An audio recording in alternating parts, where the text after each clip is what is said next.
আমাকে আবার খড়গপুর থেকে একটা মেয়ে, বিজেপিরই একজন মহিলা মোর্চার একজন মেয়ে আমাকে ফোন করে বলেন যে অনিন্দিতা দি তুমি খুব ভুল করেছো, এ কিন্তু পুরো সাপের মতন, এ কিন্তু ও তোমার কাছে গেছে অ্যাকচুয়ালি তোমাকেই ব্ল্যাকমেলিং করছে, ও কিন্তু মেয়েটার সঙ্গে এখনো কথা বলে। আবার আমি কিছুতেই আমার সোজা মাথায় এটা বুঝতে পারি না যে তাহলে ও এলো কেন আমাদের এখানে। হ্যাঁ, তখন এটা তো আমার মেয়ের জন্য সবচেয়ে বড় জীবনে যন্ত্রণা যে বাবা ফিরে এসে আবার চলে গেল। মেয়ে কি বলছে এখন? মেয়ে কিছু কথাই বলছে না, মানে আমাকে শুধু বললো মা এটা কি। আর দূর থেকে আমি যখন তোমাদের এরকম ইন্টারভিউ দিচ্ছি, কাল থেকে অনেক ইন্টারভিউ দিলাম, দূর থেকে আমাকে দেখছে আর কান্না কান্না মুখ নিয়ে আমার মুখের দিকে তাকিয়ে আছে। মানে ওর, আমার মনে হয়েছে ওকে দেখে যে আমাকে দেখে ওর নিজের বেশি অসহায় লাগছে যে মা 25 বছর পরেও এতটা সংসার ধর্ম পালন করার পরেও এরকম অসহায় ভাবে নিজের বিয়ের ক্লারিফিকেশন দিতে হচ্ছে। আপনার বিয়ে কবে হয়েছিল? Registry marriage? রেজিস্ট্রি ম্যারেজ করে, একদম সব সার্টিফিকেট দেখাতে পারি আমি, আমার ফোনেই আছে সব। তো সে জায়গায় দাঁড়িয়ে 2000 সালের 11ই ডিসেম্বর। 2000 সালের 11ই ডিসেম্বর। এবং ঠিক তারপর থেকে কবে থেকে মনে হলো যে এই সম্পর্কটা কাজ করছে না, বা আপনি যে অভিযোগ করছেন হিরণময় বাবুর এগেনস্টে, কবে থেকে মনে হয়েছিল পুরো বিষয়টাকে? আমার বাচ্চা হওয়ার কিছুদিন পর থেকে। আচ্ছা। হ্যাঁ, কিছু ঘটনা বাচ্চা হওয়ার আগেও আমি একটা দুটো শুনেছিলাম, আমি সেগুলো তখন বিশ্বাস, আমি এত অন্ধ ছিলাম আমি একদম বিশ্বাস করতাম না। মানে সাধারণত কেউ বললেও আমি, না তখন তো অভিনয়তে ছিল না। যখন মানে আমার বিয়ে হয়েছে 2000-এ, আমার মেয়ে হয়েছে 2006-এ, এই জার্নিতে তো হিরো ছিল না, ও তো চাকরি করতো, রিলায়েন্সে চাকরি করতো। তার আগে ডালাউসিতে গুরু ক্লিয়ারিং এজেন্সি বলে একটা আছে, ওখানে করতো, তারপরে ফেয়ার ডিল বলে একটা কোম্পানিতে করতো, তারপর রিলায়েন্সে। এই তো ওর জার্নি, এই 6 বছর চাকরিই করতো। হ্যাঁ, তারপরে হরনাথ দাওর ছবি দেখে পছন্দ হয়ে তারপরে এখানে এ করে সিনেমায় জয়েন। সেক্ষেত্রে দাঁড়িয়ে মানে টলিউড ইন্ডাস্ট্রিতে কি এমনটা কোনোদিন শোনা গেছে যে এই ধরনের বিষয় আপনি শুনেছেন কোনোদিন? মানে শুনেছি না, আমি নিজে জানতাম কিছু কিছু বিষয়। ও আমাকে বলতো যে আমাকে সব মেয়েরা বিয়ে করতে চায়, মানে আমি তাদের নাম বলবো না, তারা অনেকেই ফেমাস। হ্যাঁ, আমাকে বলতো যে ও তো আমাকে ভীষণ পছন্দ করে, আমায় বিয়ে করতে চায়, এরকম বলতো। হ্যাঁ, এটা এবারে এটা নিয়ে কিছু বলাও যায় না, তুমি আর কি বলবে।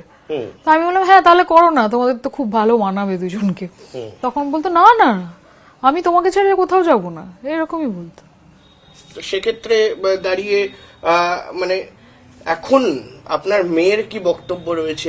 মেয়ে তো একদম ভাষাহীন। তিনি কি বাবার সঙ্গে কথা বলেছেন বা যোগাযোগ করার চেষ্টা করেছেন? আপনারা যোগাযোগ করার চেষ্টা করেছেন? না, আমি একদম আর মানে আমার আর কোনো প্রশ্নই নেই যোগাযোগ করার। শেষ কথা কবে হয়েছিল?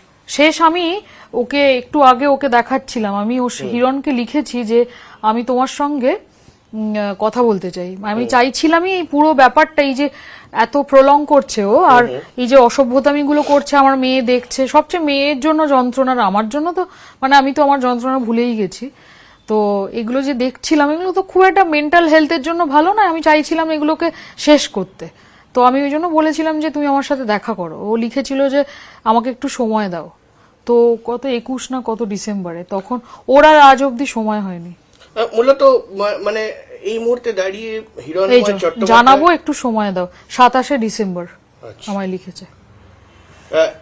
মূলত এই মুহূর্তে দাঁড়িয়ে তিনি জনপ্রতিনিধি, তিনি বিধায়ক, এবং বিধায়ক হিসাবে সামনে নির্বাচন রয়েছে, এবং সেই নির্বাচনের আগে এমন, সেটা তো আমিও খুব অবাক। মানে যে এতটা কেরিয়ার ওরিয়েন্টেড আর কি, সে হঠাৎ করে মানে এই স্টেপটা, এবারে এইটার উত্তর হিরণবাবুই দিতে পারবেন। আপনি কি বিজেপির সঙ্গে কোনোদিনও যুক্ত ছিলেন? না, আমি বরং মানে দিদির সঙ্গেই যুক্ত ছিলাম বলবো, টিএমসির সাথে। মানে আমি দিদির বিশ্ব বাংলাতেও 7 বছর কাজ করেছি, সেটা আমরা শুনেছি এবং জানি। যে কোথাও গিয়ে কি মানে অনেকে বলছেন এই মুহূর্তে দাঁড়িয়ে যে সোশ্যাল মিডিয়ায় অবশ্যই আপনি নিশ্চয়ই দেখেছেন, ভাইরাল হয়েছে অনেক জায়গায়, যে আপনি তৃণমূল কংগ্রেসের সঙ্গে যুক্ত ছিলেন বা বিশ্ব বাংলায় কাজ করেছেন, সেই সুবাদে তৃণমূল কংগ্রেস আপনাকে এখন প্ল্যান করার চেষ্টা করছে, বা কোথাও গিয়ে হিরণময় চট্টোপাধ্যায় যেহেতু বিজেপিতে রয়েছে সেহেতু আপনাকে দিয়ে কথা বলানোর চেষ্টা করছে। এটা কি সত্যি? না না না, একদমই না। আমার মানে ভাবুন যে একজনের ভিত নড়ে গেছে, মানে আমার যে 25 বছর আমি যে জীবনটা কাটিয়েছি সেটা আমার এখন সামনে বসে আমাকে বিয়ের ক্লারিফিকেশন দিতে হচ্ছে, আমার মেয়েকে সামলাতে হচ্ছে। আমি এই মুহূর্তে সত্যি তো মানে কি করে ভাববো, মানে যারা ভেবেছেন তাদের মাথায় এসছে, কিন্তু তোমার মনে হয় যে আমার এই মুহূর্তে আমার এইগুলো ভাবার কথা? আমি তো জাস্ট এই যন্ত্রণা থেকে বেরোতে চাইছি। আমি আর আমার মেয়ে একটা সুস্থ জীবন, মানে আমি নিজের বুটিক বানিয়েছি, নিজের ক্রিয়েটিভ কাজ নিয়ে মানে ক্যাফে আছে, এটা নিয়ে থাকতে চাই। আপনার মানে ক্যারিয়ার ওরিয়েন্টেড বিষয়ে জানতে চাইবো যে কিভাবে শুরু হয়েছিল।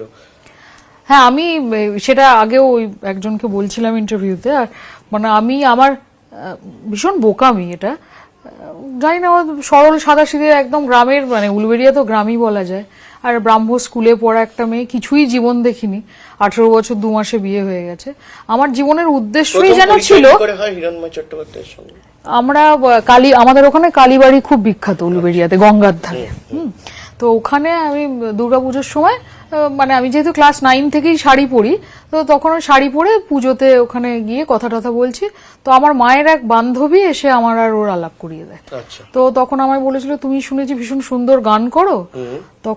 আমি তখন বলেছিলাম, হ্যাঁ বলে তো সবাই। তো বলছে, আমি একদিন তোমার গান শুনতে আসবো। হ্যাঁ এসো। মানে একই জায়গায় আমরা থাকি, মোটামুটি চিনি, সবাইকেই তো চিনি, যে এখানে বাড়ি, ওদের আত্মীয় স্বজন আমার মানে ব্যাচমেট আর কি তারা।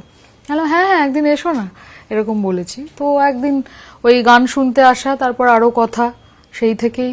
আর খুব একটা চেনা নয়, মানে আমার ওর সাথে চেনার 2 থেকে 3 মাসের মধ্যে বিয়ে। আচ্ছা। হ্যাঁ, সেটা আমি তখন বুঝতাম না যে এটা উচিত না। এখন যেমন, মানে আমি যখন নিজের মেয়েকে গাইড করি এখন, যে এখন বলি যে যখনই কারোর সাথে মিশবি, অনেকটা মানে মিশবি, তার সাথে কোথাও বেড়াতে গেলে তবে বুঝতে পারবি সেই কত ক্যারেক্টারের। মানে এখন আমরা অনেক কিছু জেনে গেছি, তখন তো সত্যিকারে 2000 সালে বলো না, এত ফোনই তো ছিল না, আর কত নরম সাদাসিধে মানুষ ছিলাম, এসব বুঝতামও না।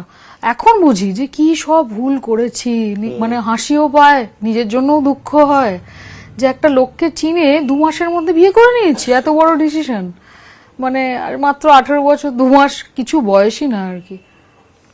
তো সেক্ষেত্রে দাঁড়িয়ে আগামী পদক্ষেপ কি নেবেন, কোনো লিগ্যাল স্টেপ বা এই ধরনের কিছু? আমি এইটা নিয়ে এখন আর মানে কিছু বলবো না। আমার ইভেন একটা বড় থেকেও ফোন এসেছিল, বলছিল অনিন্দিতা তুমি কি বলবে কিছু? আমি বললাম ওটা নিয়ে তোমাদেরকে জানাবো। আচ্ছা। তো সেক্ষেত্রে দাঁড়িয়ে যদি দেখা যায় যে তিনি রেজিস্ট্রি ম্যারেজ করেননি বা সোশ্যাল ম্যারেজের ছবিটা দিয়েছে, সেই ছবিটাকে তিনি বললেন তো হয় না, তিনি সেই ছবিটাকে বললেন যে ফটোশুট বা একটা কোন রকম বলতে পারে তো, হ্যাঁ বলতে পারে। তখন ফিরে যাবেন আবার? না একদমই না, কোনো ফেরার জায়গাই নেই। তোমার মনে হয় মানে পাবলিসিটি স্টান্ট কেন হঠাৎ করে?